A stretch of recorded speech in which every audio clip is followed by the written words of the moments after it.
অর্থ সম্পদ যা আছে এগুলোকে কাগজের টাকায় রেখে দিবেন না, আমার নসিহত।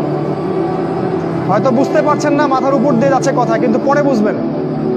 টাকা পয়সা যা আছে এগুলোকে ব্যাংকে কাগজের টাকার মধ্যে রেখে দিবেন না, কারণ কাগজের টাকা সামনে আর থাকবে না। লিখে রাখেন, কয়েক বছর পরে দেখতে পারবেন সমস্ত টাকা হয়ে যাবে ইলেকট্রনিক। খালি পাঠাবেন, ইলেকট্রনিক মানি, মানে আপনি টাকা ধরতেও পারবেন না, পকেটে রাখতেও পারবেন না, খালি জানবেন আমার অ্যাকাউন্টে এত টাকা আছে। এই পুরো ব্যাংকিং সিস্টেমটা পড়ে যাবে, থাকবে না। বিশ্বাস না হলে লিখে রাখতে পারেন, এই পুরো ব্যাংকিং সিস্টেম পড়ে যাবে, কাগজের টাকা থাকবে না। কি করবেন তাহলে?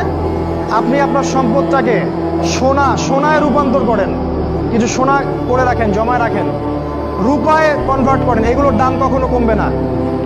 100 বছর পরেও সোনার দামই থাকবে। তো 10 বছর পর আপনার 10 লাখ টাকার মান 10 লাখ টাকা থাকবে না, দাম পড়ে যাবে, আপনি সম্পত্তি হারাবেন। এইভাবে তারা সারা বিশ্বকে লুট করছে, এই কাগজের টাকা দিয়ে তারা সারা বিশ্বকে লুট করছে। এটা বুঝবেন না, পরে বুঝবেন। আচ্ছা, শুনে রাখেন। আর কি করতে পারেন? গবাদি পশু ব্যবসা ইনভেস্ট করেন।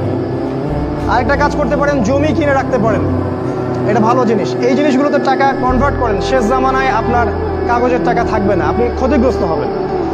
এখন টাকা যদি জমায় রাখেন, শেষ জামানায় আপনি ক্ষতিগ্রস্ত হবেন। আমি অর্থনীতি নিয়ে যথেষ্ট পড়েছি, আলহামদুলিল্লাহ, পড়েই কথাগুলো আপনাকে বলছি।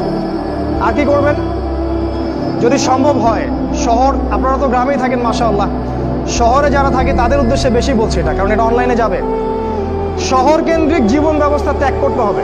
শহরে আপনি বাঁচতে পারবেন না, টিকতে পারবেন না, শহরগুলো ধ্বংস হয়ে যাবে। আল্লাহ পাক বলেছে, ওয়াইম মিন ক্বরিয়া ইল্লা নাহনু মুহলিকুহা ক্বাবলা ইয়াউমিল কিয়ামাহ, কিয়ামতের আগেই প্রত্যেক নগরী আমি ধ্বংস করে দিব, আল্লাহ পাক বলেছে। শহর থাকবে না, প্রত্যন্ত জায়গায় চলে যাওয়ার চেষ্টা করেন, গ্রামের বাসা ওইদিকে প্রজেক্ট করেন, ছোট ছোট মুসলিম কলোনি করে গড়ে তুলতে হবে।